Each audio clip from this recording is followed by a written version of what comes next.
Louvado seja nosso Senhor Jesus Cristo, para sempre seja louvado. É com muita alegria, esperança e com o coração pulsante de gratidão a Deus que nós começamos mais um encontro Meditação, que é mais que um programa, é uma experiência de fé. Trazemos sempre temas da espiritualidade cristã católica para todo aquele que deseja uma vida de santidade. Hoje falaremos como a tristeza ela pode ser contrária ao amor divino. Certamente não ficaremos com este tema só no encontro de hoje. Quero aprofundar com você alguns tópicos importantes para a nossa vida espiritual. Então, já prepare o seu caderninho Meditação para as suas anotações. E você que está chegando hoje pela primeira vez, tem um caderninho, uma agenda, um material de anotação, algumas frases, alguns conceitos, aquilo que Deus vai falar ao seu coração, anote, porque isso será alimento na sua vida de oração. Que Deus nos abençoe e nos conceda um excelente encontro.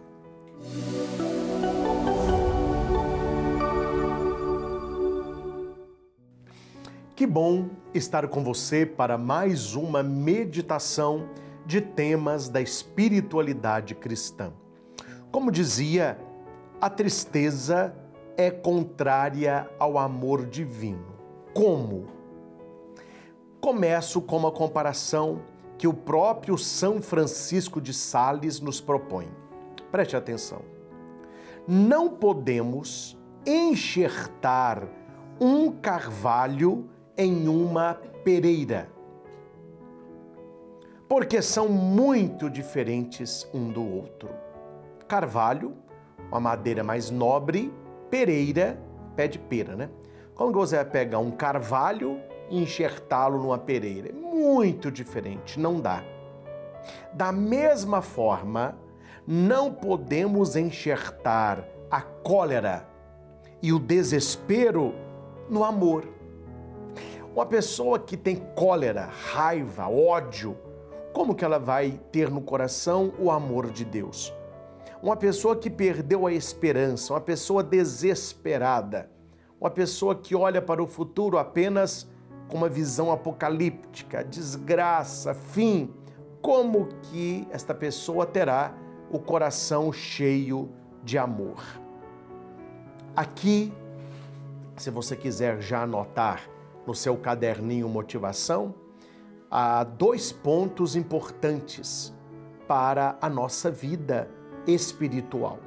Precisamos afastar de nós toda cólera e todo desespero. Você sabe quem é o primeiro filho do desespero? Não sabe? Ele frequenta as nossas casas, viu? É a reclamação, a murmuração. No caso, uma filha, né? Então, toda pessoa que perdeu a esperança, ela tende a reclamar mais. Veja uma pessoa que reclama. Ela reclama de tudo. Não, uma pessoa reclamona ou um reclamão, ele reclama de tudo. Ele reclama do clima. Tá calor, ele está reclamando. Esfriou, ele está reclamando. Ele reclama do governo. Ele reclama da esposa. Ele reclama do Papa. Reclama de tudo. Na verdade, o coração dele tem uma mistura de raiva, uma raiva não resolvida, e esta falta de esperança que expressa na reclamação. Mas qual é o problema disso? Qual é o problema? Que a pessoa ela vai perdendo a capacidade de amar e ela não sente o amor divino. A tristeza, nos nossos encontros anteriores, você que me acompanha sempre, você lembra que eu falei sobre a boa e a má tristeza? A tristeza que vem de Deus, porque há uma tristeza que vem de Deus, ela opera a penitência para a salvação. Mas a tristeza mundana, ela opera a morte. Vamos falar sobre isso. você mentiu, você traiu, você não honrou. Aí você está na sua casa, você faz o exame de consciência, vem na sua mente a pessoa que confiava em você e você traiu, talvez um gesto, uma palavra para sua mãe que te ama. Isso vai trazer o que a nós? Tristeza, não é? Um pecado que você comete. Só que essa tristeza, ela é boa, não é ruim.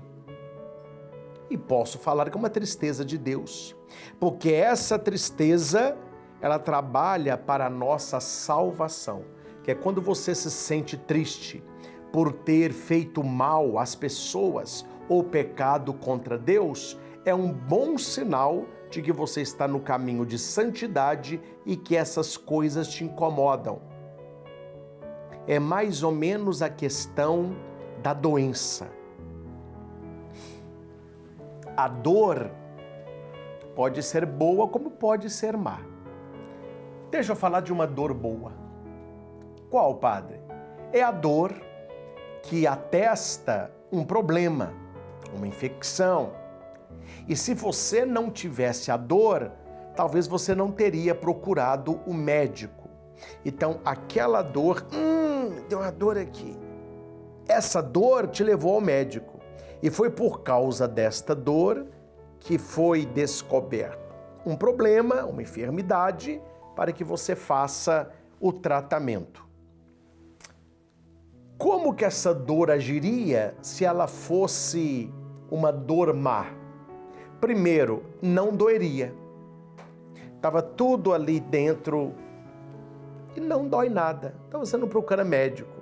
Mas o dia que você procurasse, o médico ia falar: já é tarde, meu filho, reza, porque a tua hora está às portas. Seria uma tristeza. E uma tristeza mortal. É por isso que aqui nós temos assim. A tristeza que vem de Deus, ela opera a penitência para a salvação. Mas a tristeza mundana, ela opera a morte. Por quê? Porque nem sempre, ou quase sempre, a pessoa que está longe de Deus, ela não sente tristeza por causa do pecado. E no fim, o pecado gera a morte. Exatamente.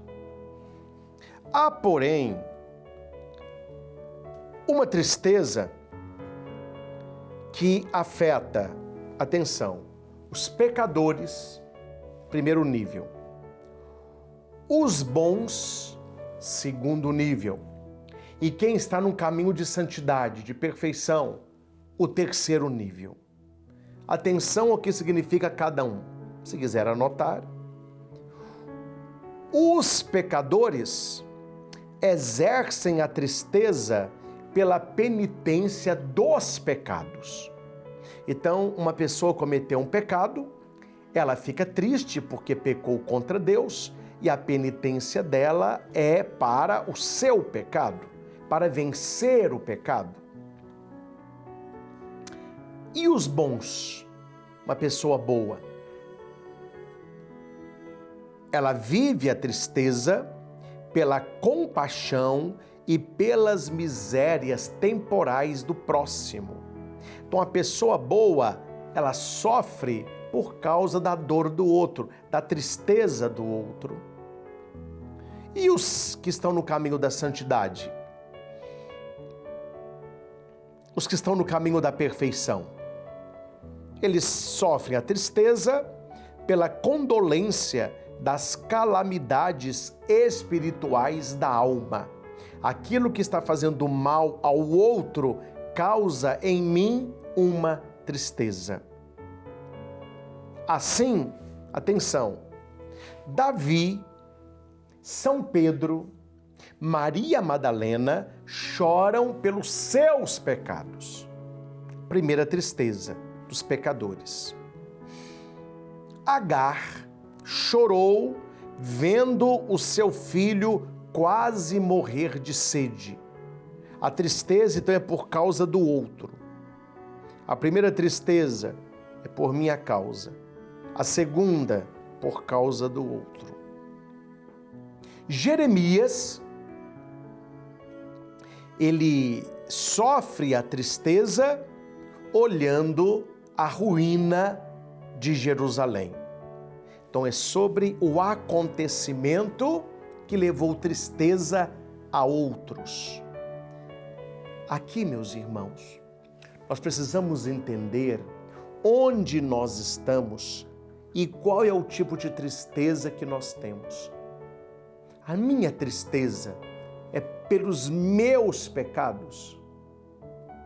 A minha tristeza é pelo sofrimento do outro.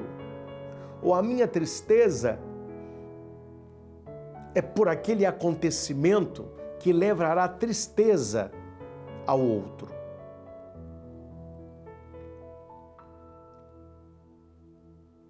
A cólera e o desespero afastam o amor e a pessoa vive uma tristeza mundana e não espiritual.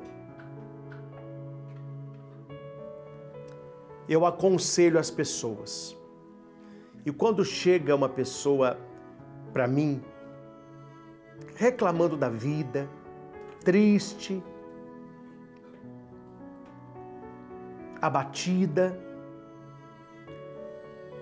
eu tenho como padre fazer ali uma separação. Isso tem que ser na hora e é rápido. Não precisa cozinhar galo, não. Tem que ser rápido. Primeira coisa que eu olho, ela está vivendo uma tristeza de Deus ou uma tristeza mundana? Porque a tristeza de Deus nos melhora, a tristeza mundana nos mata.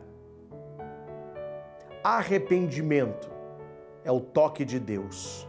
Remorso é o sopro do diabo. Deus não quer que nós tenhamos remorso. Deus quer que nós tenhamos conversão. Muito diferente.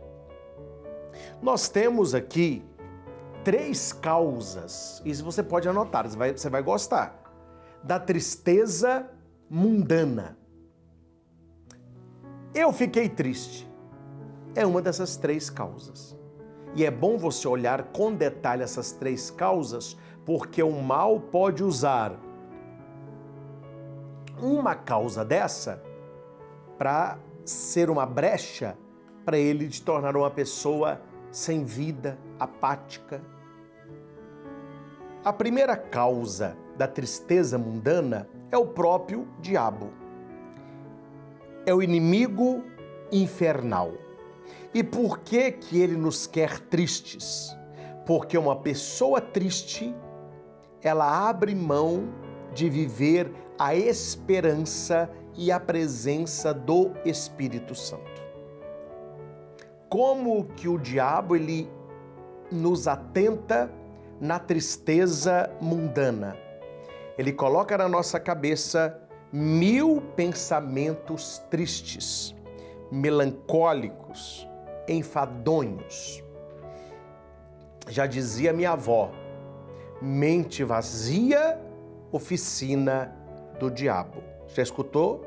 Ou seja, uma mente vazia, uma mente que começa a ter pensamentos melancólicos, enfadonhos, tristes, o diabo está aí. São Francisco diz isso pra gente. Ele obscure o entendimento, a nossa vontade, ela fica mole. Já viu uma pessoa que não tem vontade para nada? Tem gente que não tem vontade de trabalhar, tem gente que não tem vontade de nada. Vamos trabalhar? Sem vontade. Vamos estudar? Nossa, estudar? Vontade nenhuma. Vamos para a igreja? Igreja? Nossa, preguiça que me deu aqui agora. Vamos andar de bicicleta? Ai, nossa senhora, bicicleta, canseira. Vamos fazer uma caminhada? Por que que isso acontece? Segundo São Francisco de Sales, quando a tristeza toca a nossa inteligência, nós não temos vontade de nada. a nossa alma, ela fica oprimida. É como um nevoeiro espesso, ofuscando o coração e a cabeça. O que significa você estar dentro do nevoeiro? Você não vê nada. São pessoas cegas espiritualmente. O inimigo, ele vai enchendo os pensamentos de tristeza, o espírito de cansaço, rouba a aspiração de Deus e concede a esta pessoa um desalento extremo. Ou seja, a pessoa não tem vontade de nada. Você já conviveu com pessoas assim? A pessoa está triste. Você fala com ela, vamos numa festa. Ela vai na festa, não acha graça em nada. O que você quer? Vamos no cinema. Você a leva no cinema, não acha graça em nada. Vamos lá para casa, não acha graça em nada. Uma pessoa que está vivendo uma tristeza existencial, ela vai abrindo mão, consciente ou inconsciente, do que Deus quer fazer na vida dela.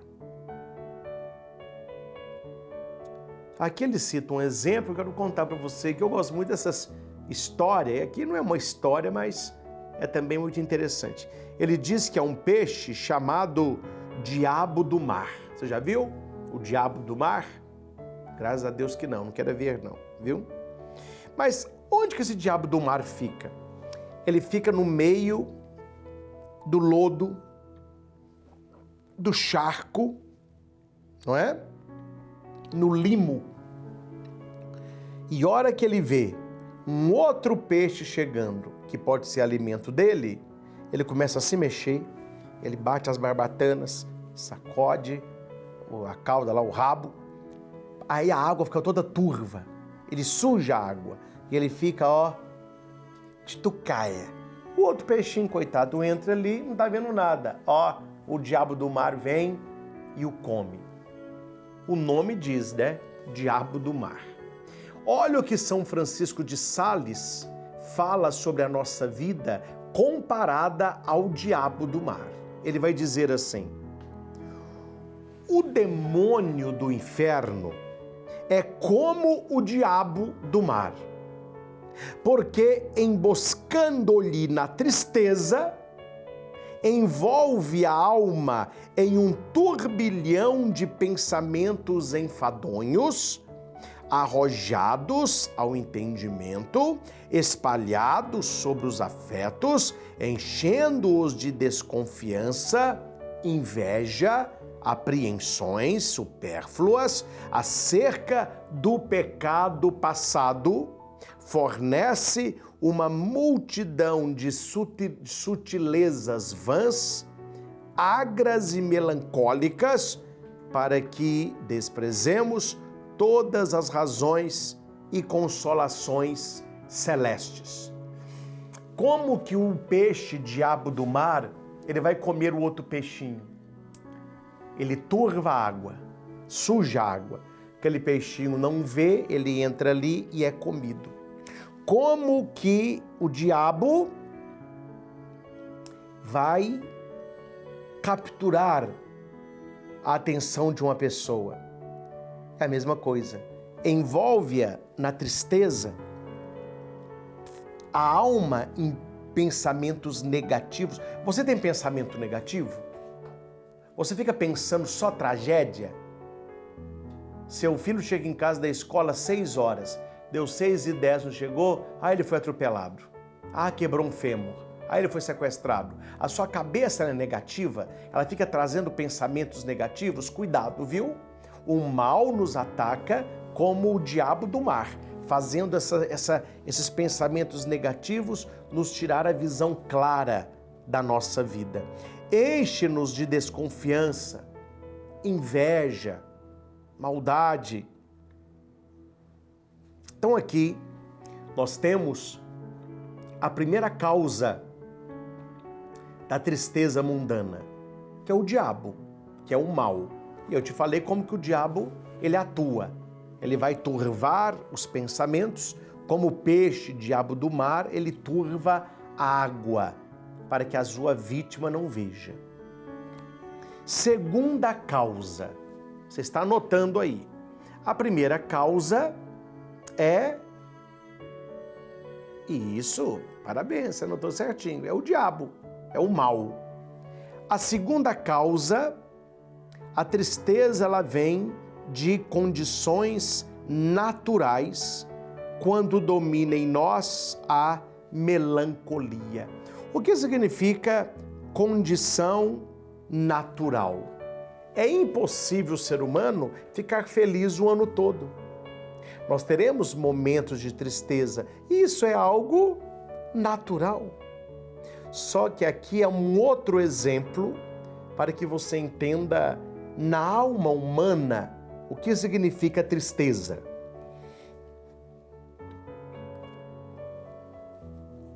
Atenção.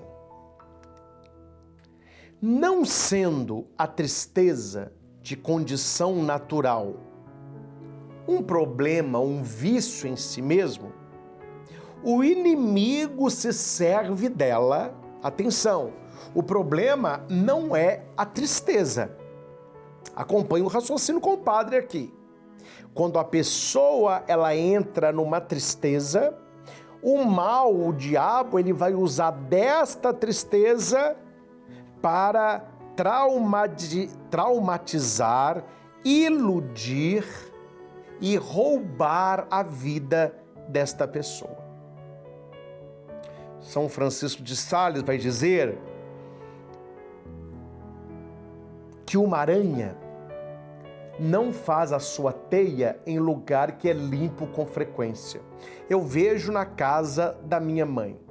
Minha mãe tem pessoas maravilhosas que cuidam dela, cuidadoras. E uma vez por semana tem uma ajudante dela que vai limpar a casa, vai dar a faxina. E um dia eu cheguei lá, ela estava com um cabo de madeira comprido, com uma estopa assim, passando na quina dos tetos da casa. Em todos os cômodos, ela passava assim, ó. Eu falei assim, mas o que ela está fazendo? Aí eu falei, cara, mas você está tirando o que aí? Eu falei, padre, as aranhas fazem teia, é aqui. É que a gente limpa o chão todo dia, varre o chão todo dia, tira a poeira todo dia. Quem é que limpa o teto todo dia? Você não vê uma aranha fazer uma teia no meio onde a gente varre todo dia. Onde que a aranha faz teia? Onde não é limpo. É um armário encostado, principalmente nas casas, no teto, no canto. Então a gente passa isso aqui, ó, para tirar a teia da aranha. Ô padre, o que tem a ver aí a teia de aranha com o demônio na minha alma? Eu não vou contar, não. O padre é malvado. O padre vai deixar isso em aberto, porque eu quero continuar no nosso próximo programa. Fique com esta pulga atrás da orelha, ou quem sabe uma aranha atrás da orelha. Esta aranha que vai construindo a teia. Como é que o diabo constrói teias dentro do nosso coração? Como é que aquela teia que mostra um lugar não limpo, como é que isso pode acontecer dentro de nós? Nosso próximo encontro, nós continuamos esta mesma temática. Ô padre, você repete a temática que eu quero anotar? Claro que repito. Como a tristeza é contrária ao amor divino. Nós falamos a respeito da tristeza dos pecadores, dos bons e dos perfeitos. Estamos falando agora sobre a tristeza mundana, as causas dessa tristeza. A tristeza mundana me leva à morte. Eu disse que a primeira causa vem do diabo, a segunda causa vem da condição natural. E eu falei, e vou terminar com isso, que a tristeza não é um mal em si mesma, mas o inimigo se serve dela, assim como a aranha se serve de um lugar que não é limpo sempre. Na próxima semana, a gente continua explicando que é maravilhoso isso aqui. Que Deus continue abençoando a nossa vida, que Deus abençoe a sua vida, que você possa vigiar nos movimentos do teu coração e afastando toda a tristeza mundana. A tristeza de Deus é bem-vinda, porque ela gera arrependimento e conversão. A tristeza do mal, esta não, ela gera morte. Na próxima semana, a gente começa aonde a aranha terminou. Que Deus abençoe a todos nós. Em nome do Pai, e do Filho, e do Espírito Santo. Amém. Muito obrigado pela sua companhia. Um forte abraço e até nosso próximo encontro.